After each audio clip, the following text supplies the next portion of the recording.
when when you look at how we all start out, something comes in and overshadows that. It's a bit like when we look at brainwashing in cults or anywhere, and it's like we're sort of brainwashed into believing something, and we're so invested in it that it becomes sort of, it's our truth. It's true for us. It's not true outside of that system, but it can't not be true. It sort of goes beyond a point where so it's almost like a miracle when waking up is like realizing, oh, that's not true.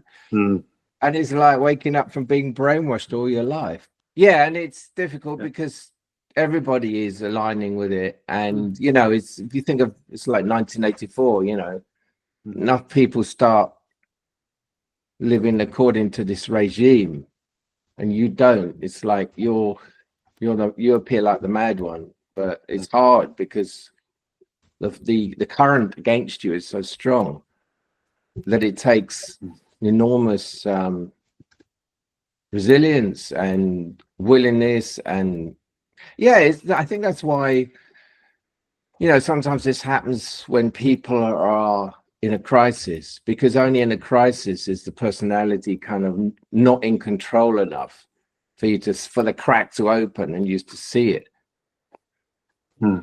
That's certainly what happened with the breakdown with me.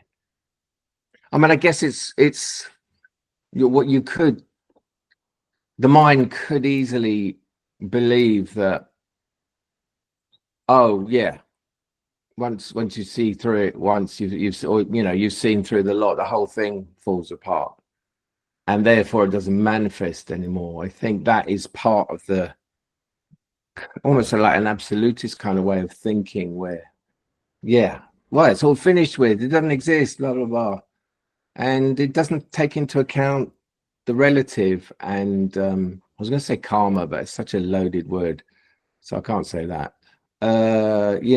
Outcomes, reverberations, memories in the body mind.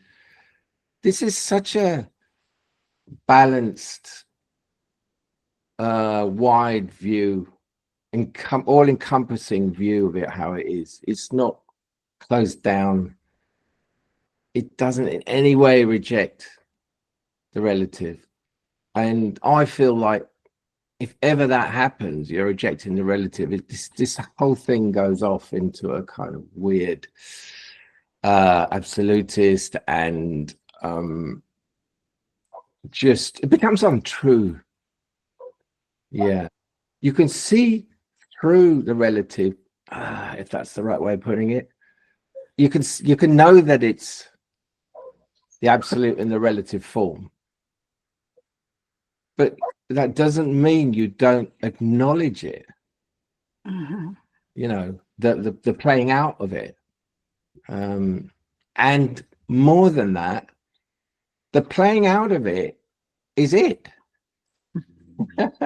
That's the beauty of it.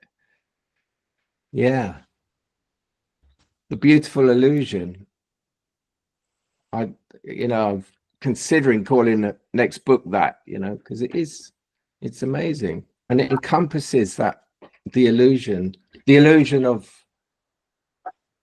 of the relative, and that we are this person, and it's beautiful because that's an expression of it. How can why would we fight against that? Why would absolutists fight against that? Wait, so you become dualistic. As soon as you do that, you become dualistic. God forbid that we become dualistic. I just don't use that term unless I'm kind of making a joke out of it, because it has become such a silly thing, I think. Yeah, my experience is that you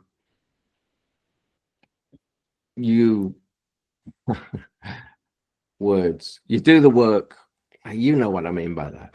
You see what you have to see, and then the natural state is revealed, because it's resting there behind these blocks, these beliefs, these identifications. So it's a very organic way of, it's just about revealing them. Yeah. It is a funny thing, isn't it? Spirituality often becomes chasing of peace or wisdom or no selfness or something. It becomes the focus of attention is on these sort of outcomes rather than their outcomes when that identification falls away. Even if you are engaged in seeing through your personality, you're not focused on, oh, and soon I'm going to be able to have this or that. You're doing what you've got to do and seeing what you've got to see. And you let the rest take care of itself. Like the top level, we have all these manifestations of our personality, everyday life, emotions, moods, beliefs, all of that. But jump down to the root of it. It all comes down to the first time we felt separate, and that's what the personality grew from. Yeah, because if you I was going to say if you remember I'll put it like that, it's quite funny. If you remember when you were in the natural state, you were connected, you didn't feel separate, but you also had relationships with your parents and love, hopefully, before things went wrong anyway. So there was no sense of separation. There was the appearance of separation because mummy and daddy are over there and I'm here, I guess, but there was no part of you that divided it up. It was all manifestation, wasn't it? But after the wound, you're thrown out the Garden of Eden. That's what that's what we mean by the separation, that we're not safe because we had an experience, well, maybe many, but it started with one of unsafety. We're not safe here.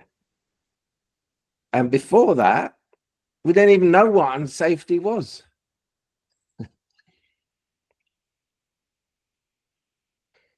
We didn't know what suffering was. It wasn't in our, we could hardly speak then, but I was going to say vocabulary, it wasn't in our emotional vocabulary, our feeling.